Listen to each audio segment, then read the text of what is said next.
Hello everyone, welcome back to my channel motion pro physiotherapy. आज हम जिस topic के बारे में बात करने जा रहे हैं वो एक बहुत ही ज्यादा कॉमन टॉपिक है। So today we are going to talk about sciatica. आज हम इस वीडियो में विस्तारित रूप से जानेंगे कि शियाटिका क्या है, शियाटिका के मुख्य लक्षण क्या है, शियाटिका क्यों हो रहा है और हम शियाटिका को कैसे डायग्नोज करेंगे। तो प्लीज वीडियो के एंड तक जरूर बने रहिएगा। शियाटिका क्या है? शियाटिका मुख्य रूप से पैरों में होने वाले दर्द को माना जाता है। शियाटिका का नाम आया है शियाटिक नर्व से। शियाटिक नर्व हमारे शरीर की एक बहुत ही ज्यादा मोटी, लंबी और बहुत ही ज्यादा इंपॉर्टेंट नर्व है। शियाटिक नर्व जो है वो हमारे कमर के निचले हिस्से से कूल्हे की तरफ से होते हुए हमारी जांघों के पिछली तरफ से होते हुए पूरे नीचे हमारे पैरों तक जाती है। तो शियाटिका जो है, जो इसका दर्द का पैटर्न है वो भी इसी नर्व को फॉलो करता है। मतलब जहां जहां पे शियाटिक नर्व जिस जिस तरह से जाएगी, शियाटिका का दर्द भी उसी डायरेक्शन में होता हुआ चलता जाएगा। आमतौर पर शियाटिका पैरों के एक ही तरफ के हिस्से में पाया जाता है, लेकिन पॉसिबिलिटीज है कि ये आपके दोनों पैरों को भी इफेक्ट कर सकती हैं। आइए अब ये जानते हैं कि शियाटिका का पेन कैसा होगा। ये शियाटिका का जो पेन है ये कुछ अजीब तरह का पेन होता है। मतलब कि ये कभी कभी आपको परेशान कर सकता है या फिर कंटिन्यूअसली आपके कमर से होते हुए पूरे आपके पैरों के नीचे तक इसका दर्द जाता है। और कभी कभी तो पेन इतना बढ़ जाता है या अकड़न इतनी बढ़ जाती है कि पेशेंट एक से दूसरी जगह जाने के लिए भी 1000 बार सोचते हैं। मतलब इतना ज्यादा शियाटिका में दर्द हो सकता है। शियाटिका का जो पेन है वो कमर के मुकाबले पैरों में ज्यादा देखने को मिलता है और कभी कभी खांसते हुए, छींकते हुए भी दर्द बहुत ही ज्यादा बढ़ सकता है और बदतर हो सकता है।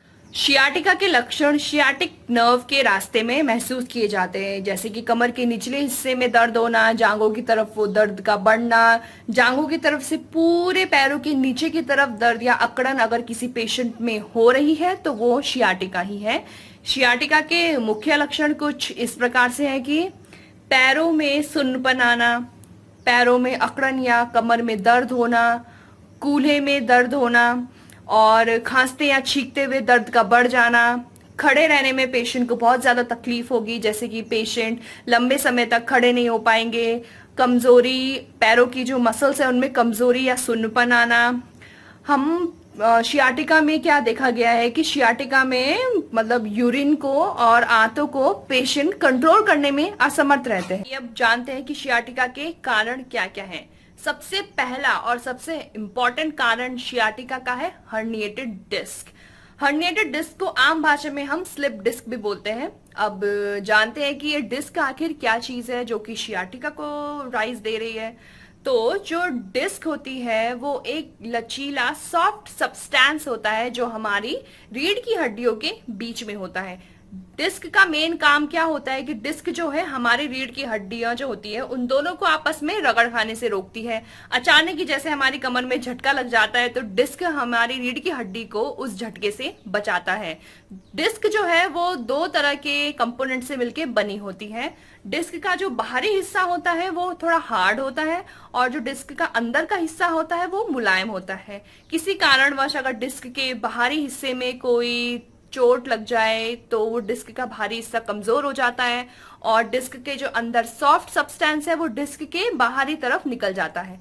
अब डिस्क का जब अंदर का पार्ट बाहर निकलेगा तो वो जाहिर सी बात है कि हमारी जो रीढ़ की हड्डियों में नसें जा रही हैं उन नसों को दबाएगा और शियाटिका का मुख्य कारण बन जाएगा। जो दूसरा मोस्ट इंपॉर्टेंट कॉज है शियाटिका का वो है स्पाइनल स्टेनोसिस।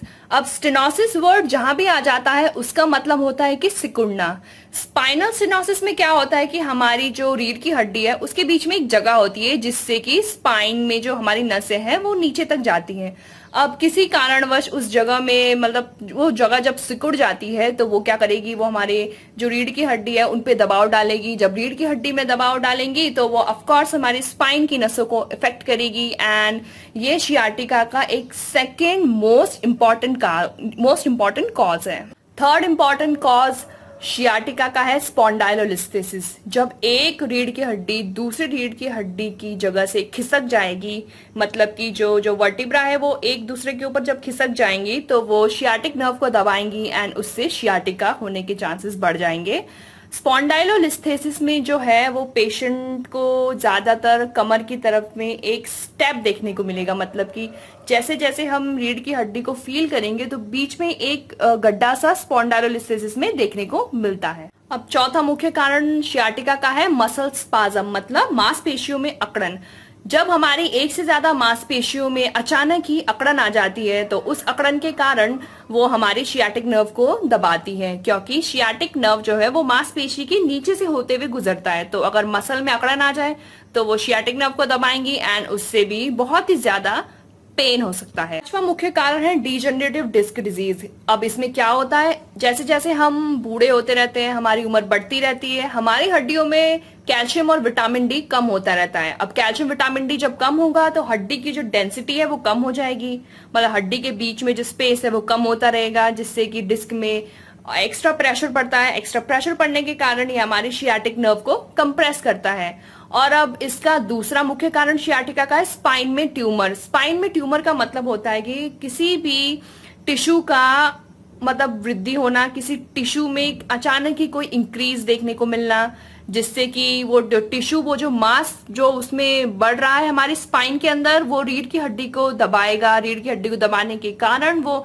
शियाटिक नर्व को भी दबाएगा, जिससे कि शियाटिका के सिम्टम्स प्रोड्यूस होते हैं। तो ये कुछ कारण है, ये कुछ इंपॉर्टेंट कारण है जो कि शियाटिका के मुख्य कारण है। तो और मुख्य कारण जो शियाटिका के वो ये है, एक तो है ट्रॉमा और एक है प्रेगनेंसी। अब ट्रॉमा में क्या होता है, जैसे कभी किसी पेशेंट का एक्सीडेंट हुआ हो या कभी कहीं से गिर गए हो तो ये क्या करते हैं, रीढ़ की हड्डी को असर करते हैं और हमारी नसों को भी चोट पहुंचा सकते हैं, जिससे कि शियाटिका के चांसेस बढ़ जाता है। अब प्रेगनेंसी में शियाटिका कैसे हो सकता है, प्रेगनेंसी के दौरान हमारे जो लिगामेंट्स होते हैं, जो लिगामेंट होते हैं वो हमारी हड्डियों को आपस में जोड़े रखते हैं। तो प्रेगनेंसी के कारण लिगामेंट जो है वो ढीले पड़ जाते हैं। अब जब लिगामेंट ढीले पड़ जाएंगे तो ऑफ कोर्स वो हड्डियों को अनस्टेबल बना देते हैं, जिससे कि नसों में दबाव पड़ सकता है और ये शियाटिका को जन्म देती हैं। अब देखते हैं कि शियाटिका को डायग्नोस हम कैसे करेंगे। शियाटिका को डायग्नोसिस के लिए आपके डॉक्टर्स आपको एक्सरे की सलाह देंगे, एमआरआई की सलाह देंगे, सीटी स्कैन की सलाह देंगे और ईएमजी की सलाह देंगे। एक्सरेज में हमें हड्डियों की कोई ग्रोथ, अचानक ही कोई एक्स्ट्रा ग्रोथ तो नहीं हो रही है, वो देखने को मिलेगा। ईएमजी, सीटी स्कैन्स और एमआरआई में हमें देखने को मिलेगा कि नसों में कंडक्शन अच्छे से हो रहा है कि नहीं। एमआरआई और सीटी स्कैन्स में हमें देखने को मिलेगा कि हमारी जो रीढ़ की हड्डी है, रीढ़ की हड्डी के बीच में जो डिस्क है, उन सब की पोजीशन ठीक है कि नहीं, कहीं कुछ एक्स्ट्रा ग्रोथ तो नहीं हो रही है। तो ये सारी जो टेक्निक्स है ये शियाटिका को आइडेंटिफाई करने में हेल्प करेंगी। अब जो शियाटिका का जो ट्रीटमेंट है मैं वो नेक्स्ट वीडियो में लेके आने वाली हूँ। नेक्स्ट वीडियो में हम डिटेल से बात करेंगे कि फिजियोथेरेपी मैनेजमेंट शियाटिका में क्या होना चाहिए, कौन सी एक्सरसाइजेस शियाटिका के लिए बेस्ट रहेंगे, तो वो मैं अपनी इंफॉर्मेशन नेक्स्ट वीडियो में शेयर करने वाली हूँ। आज के लिए इतना ही। अगर आपको मेरा वीडियो पसंद आया होगा तो please like, share and subscribe करना बिल्कुल मत भूलिए एंड बेल आइकन को प्रेस करना भी बिल्कुल मत भूलिएगा। Thank you so much. Have a great day ahead.